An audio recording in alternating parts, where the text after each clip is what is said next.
Hi, I'm Barry Cooper and I'm going to try to explain the USS pensions dispute in 3 slides.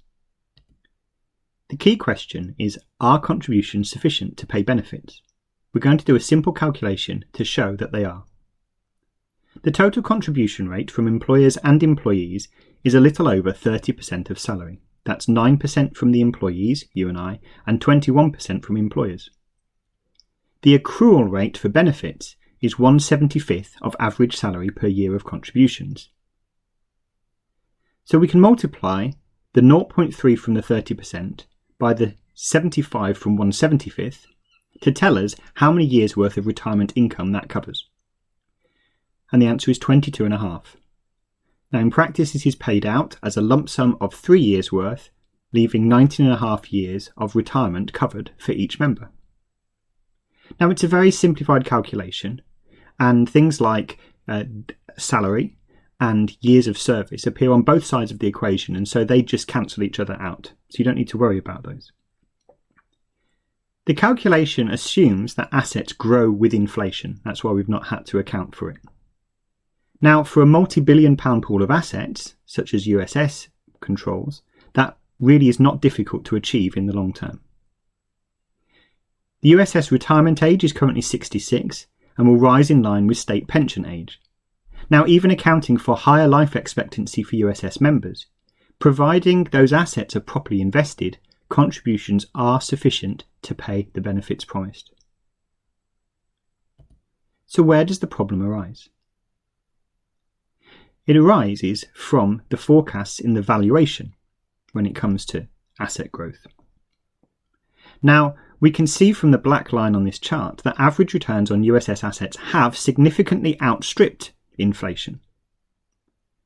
But USS valuations successively forecast lower returns and, crucially, below inflation. The trouble then is that benefits grow with inflation, the liabilities of the scheme. They grow with inflation. So by forecasting asset growth less than inflation, a crisis emerges. And we can see from the chart that successive valuations have predicted even worse asset growth each time. The most recent valuation, March 2020, gives asset growth predicted by that grey wedge. We can see that from the 66.5 billion worth of assets in March, we now have 89.6 billion worth of assets in August 2021. But that grey wedge predicts that even by 2070, we won't have hit £80 billion worth of assets. So this is where a major problem is creeping in.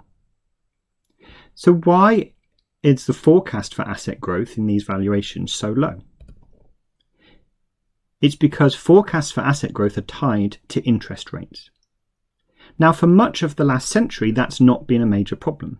Interest rates have been much higher than inflation. In this chart, interest rates are in blue and inflation is in red. And the blue line is above the red line for most of the last century. However, since about 2008, that has flipped around. Interest rates have been very low, inflation has been higher. And that's why, for the last decade or so, we've seen increasing attacks on USS trying to change benefits or change contribution rates. And it's all on the basis of a flawed model that predicts asset growth tied to interest rates. The issue is not that we need to change benefits or change contribution rates. It's that the model and its underlying assumptions are not fit for purpose.